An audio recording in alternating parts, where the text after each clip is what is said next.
Salamu zetu zikufikie kote kwenye uko, na saa hii tunakuletea mahabari kutokea Sud Kivu.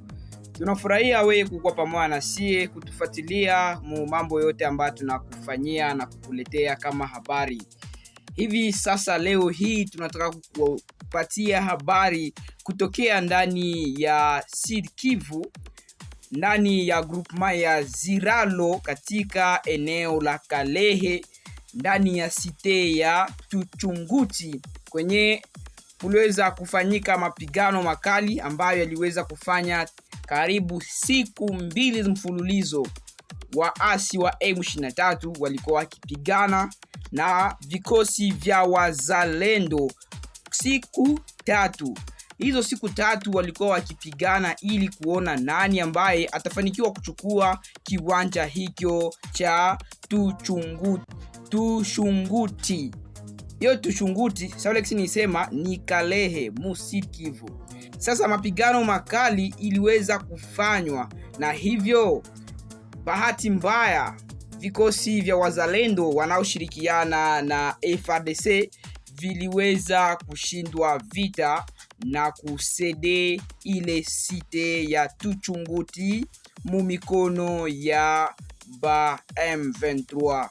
Ba M23 sasa kuingia mumungini. Sawa gisi unajua, watu wengi waliingiwa na woga, batu ba mingi balisikia boga na bakaanza kujiondoa mmoja kisha mwingine. Ni kusema aprebo kuingia tu mwingine, deplasma zikaanza, batu bakakimbia huku na huku. Hiyo iliweza sababisha hali kuwa nguvu kabisa kwa wakaaji. Wengi wao sasa hivi wako katika eneo za kuweza kupanga katika manyumba ya eneo zingine jirani, na wengine sasa hivi kwa kuwa hela ziko kidogo kutokana na vita hiyo ambayo imeweza kuanza zamani sana, wanazidi kukimbia siku baada ya siku. Hawana hela ya kuikala mnyumba zao wala kupanga, hivyo wako katika maeneo za masomo, makanisa, ndio mahali ambako watu hao wanaweza kujificha. Ni hali ya kuweza kusikitisha kabisa, ni hali ambayo kusema kweli inaumiza, lakini kwa kuwa ni vile hatuna jambo lolote la kusema, tushukuru Mungu tukingali hai wamoja sisi. Ni vile hali ilikuwa ndani ya Kalehe katika site ya Tuchunguti, mambo ni magumu mpaka sasa hivi. Sasa vikosi hivyo vya wazalendo viliondoka katika eneo hilo la Tuchunguti, balielekea wapi? Kwa kuwa walikuwa wakimiliki eneo hilo, lakini kwa sasa waliweza kutimuliwa ndani ya eneo hilo. Walielekea wapi? Inaelekea kuwa wapiganaji wa wazalendo kisha kushindwa na kuacha eneo la Tuchunguti katika mikono ya waasi, wapiganaji hao waliweza kuelekea katika eneo la Biriko lenye kupatikana katika Walikale ndani ya Nord Kivu. Ndio eneo ambayo waliweza kukimbilia na kuweza kujipanga upya ili kutayarisha pigano lingine ili kukomboa mgini hiyo. Na wakiweza kuikomboa, tutakwambia mapigano yote ambayo itaweza kufanywa utakuwa tayari kuipokea muda wowote. Kwa hiyo endelea kuwa na radio yetu hii ili kupata habari zote hizo kwa mfululizo na uhakika zaidi. Na ikumbukwe vizuri sana kuwa eneo hilo la Tuchunguti liliweza kukamatika tarehe 3 Mei. Ni hapo juzi ndiko eneo hilo limeweza kukamatika na kukaa katika mikono ya waasi wa M23. Tuongelee pia kuhusu maandamano makali ambayo yaliweza kufanywa hapo siku ya kwanza tarehe 4 Mei mwaka huu katika mji mkuu wa Kinshasa. Maafa makubwa ambayo hayo maandamano yaliweza kutokeza, kwa kuwa ilikuwa ni maandamano ya UDPS parti au pouvoir. Ilikuwa ni maandamano ambayo ilikuwa na mvutano mkali, watu wengi waliweza kushiriki katika maandamano hayo, na kulikuwa maparti zingine zenyewe zilijiunga na UDPS ili kuweza kuunga mkono ile shtaka au ile punition ambayo Donald Trump alitoa juu ya Kabila. Sasa maafa ni nini ambayo iliweza kutokea huko?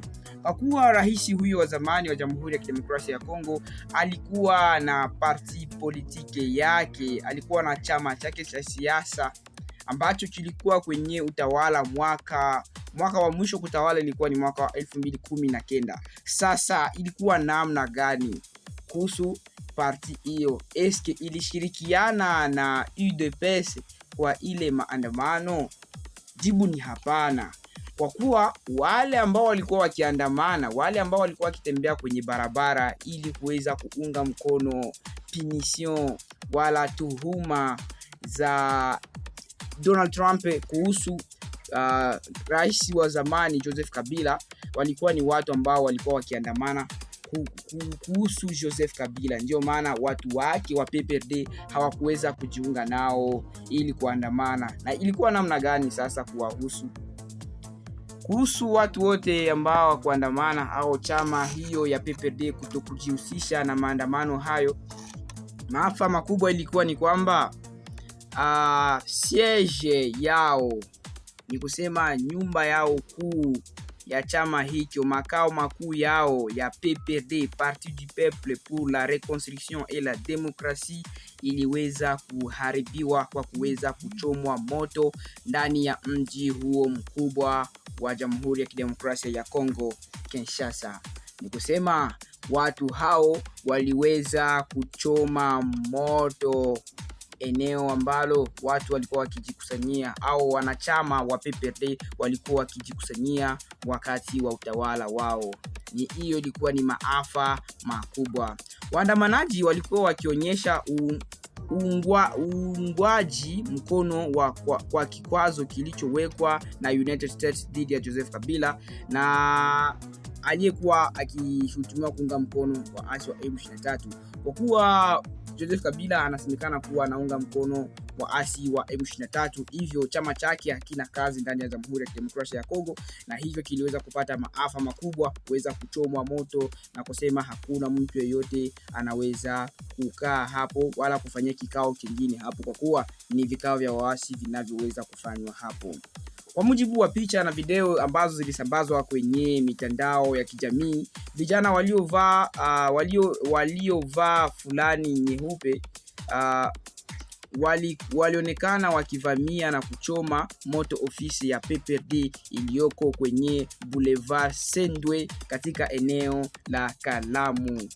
Baadhi walikuwa wanavala manguo zimwazimwa hivi za ajabu, walikuwa walionekana kuwa wanachoma moto. Ni mwa ile tu maandamano ambayo walikuwa wakifanya, na hivyo waliweza kuprofite kufanya kitendo hicho cha kuweza kuchoma eneo hilo la rais wa Jamhuri ya Kidemokrasia ya Kongo wa zamani Joseph Kabila.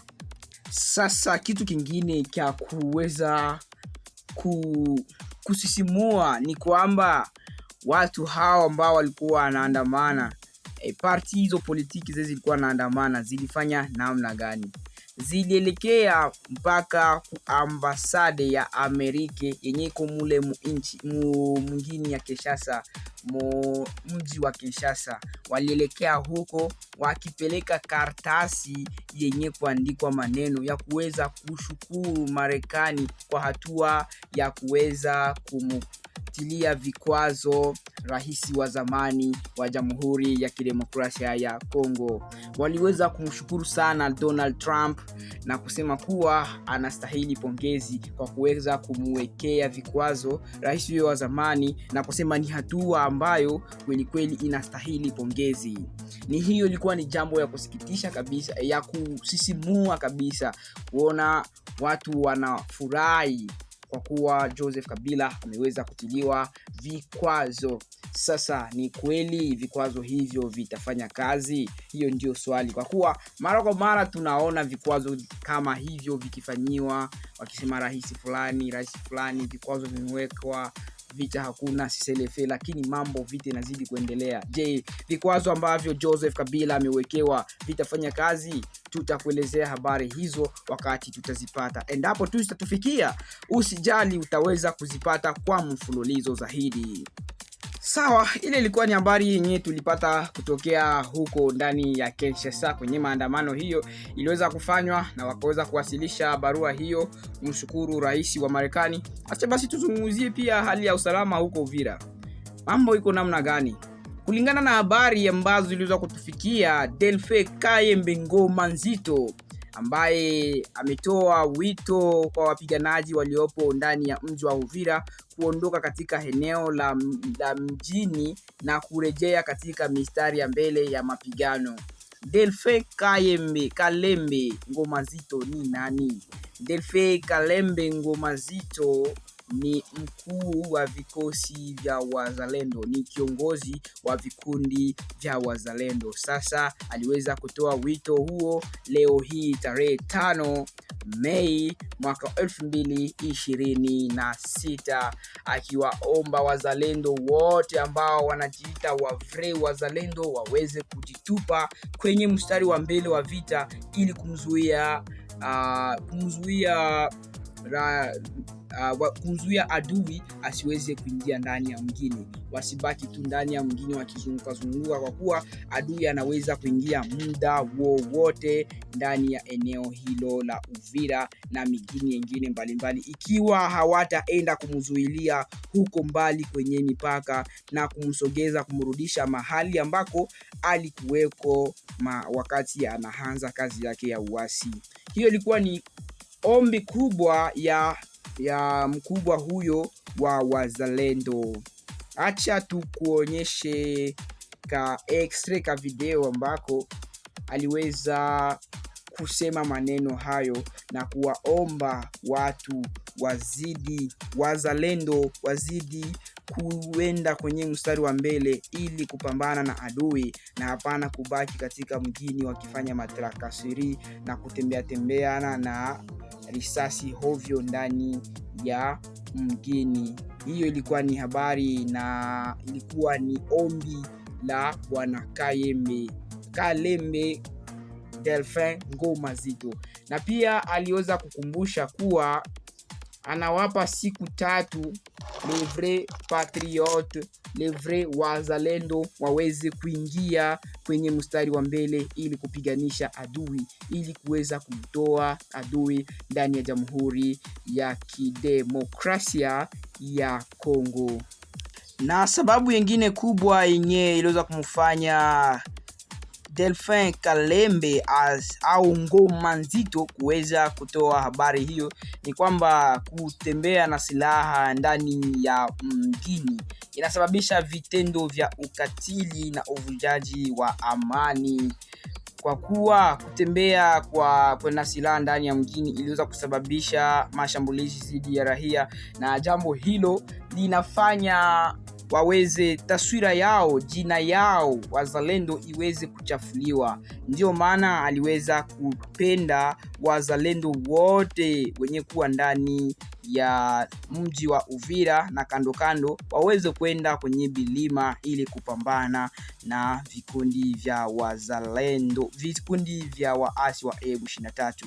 Na wakati wakati wa mazungumzo hayo aliweza kuzungumzia kuhusu jamii ya Wanyamulenge. Alizungumza kuwa hali ya hofu ya Banyamulenge inawafanya wasiwezi kuwa na amani. Sasa wajisikie tu wanatulia, hakuna mtu yeyote ambaye atawashambulia kwa kuwa wote ni Wakongomani, na watahakikisha wanazidi kupewa amani itakayo ili kujihisi kuwa wako nyumbani, wako ndani ya nchi yao, Jamhuri ya Kidemokrasia ya Kongo. Wao ni Wakongomani na wanastahili kupata amani kama jamii zingine zinavyokuwa na amani ndani ya Jamhuri ya Kidemokrasia ya Kongo. Hizo zilikuwa ni habari ambazo tulikuwa tunakuandalia kwa siku ya leo, wa mchana wa leo. Sasa kuwa nasi, pata habari, kuwa nasi, pata uhakika, kuwa nasi ili uweze kuburudika na habari zetu. Acha basi tukutanane wakati mwingine.